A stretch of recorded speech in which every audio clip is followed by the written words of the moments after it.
Hello and welcome. Today I am going to share a case of a 30-year-old girl was consulted on 12th of August 2019 for the complaint of chronic asthma. The asthma began when she was in the 8th standard. At that time she used to suffer from recurrent cold cough which was later diagnosed as dust allergy. The questions were asked to identify if there was any cause which could have possibly triggered this condition. At that time, the health of the father started getting affected, which bothered her. She used to think, what if something happens to her father, as she is deeply emotionally connected to him?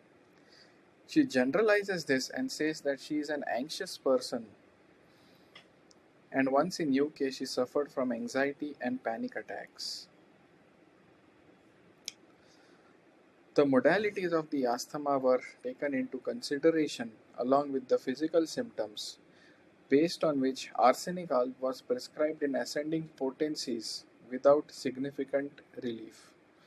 The case was studied again and then given sulfur and viratrum without relief. This must be my fourth retake with her, and she was asked to reflect on her symptoms carefully. It was already 1 year and there was no significant relief. I told her that give me clear and sure symptoms that can either increase or decrease your asthmatic problem. Based on the narration of the symptoms, the following repertorization showed up. So we see that she is worse in a damp weather. Any physical exertion brings on the asthma. Even when she has asthma, she cannot talk. If she has cold things, she gets an asthmatic attack. It is worse on waking up or anything in cold in general. What is interesting is that whenever she moves during the asthma, she feels better. It is worse in lying position. Her thirst for water increases at that time. There is cough with expectoration, and the interesting thing is that the cough with expectoration is more in the morning, almost not there in the evening. When we get clear symptoms, then the polarity difference between the subsequent remedies is clearly seen. Like in this case, you see Rustox with a polarity difference of 31 and Lycopodium, which is the next remedy, with a polarity difference of 23. So the difference between Rustox and Lycopodium is significant. And when such a difference comes up in polarity analysis, you can be sure that the chances of success are high, or the first remedy which shows up with high polarity difference has the best chance of giving results.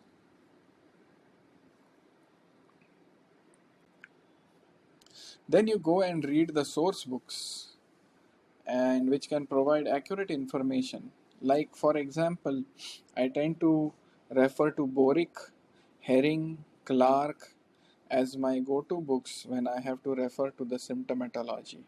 Why? Because these are very reliable books, very pure and clear authenticated books. Here we read in Herring's guiding symptoms: spasmodic cough, shatters the head, short, anxious, awakens her from sleep before midnight with very short breath, dry during the day, wrenching epigastrium, excited by talking or singing. This was her modality: physical exertion or by talking, cervical muscle stiff, lame on first moving, amelioration during exercise, movement makes her feel better. These three modalities were very prominent in the case. And when you get such an information from a source book, then it is like an icing on the cake. So I want to propose that if we get clear and accurate symptoms which are sure which can be repertorized, then go to the materia medica and confirm, read the materia medica and see if the remedy which is suggested also is matching in terms of the symptoms. Here in this case, it needed a lot of faith, persistence, and especially the faith from the patients, which worked. We need to educate our patients to observe their symptoms and report to us if we were to get a gentle, permanent, and rapid results.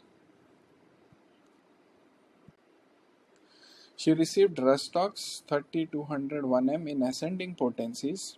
The need for the inhaler stopped completely. There have been no asthmatic attacks. Period of observation has been almost 1 year, and she is free from both allopathic and homeopathic medication for almost 1 year. This case needed a lot of persistence, lot of patience, and lot of faith from the patient. And if we are able to gather that faith from the patient and we are ready to work hard, educate them, and persist in our efforts, I am sure that we will win the story, or we will win the disease with homeopathy. Thank you for your time and attention. Until then, bye bye. See you next time.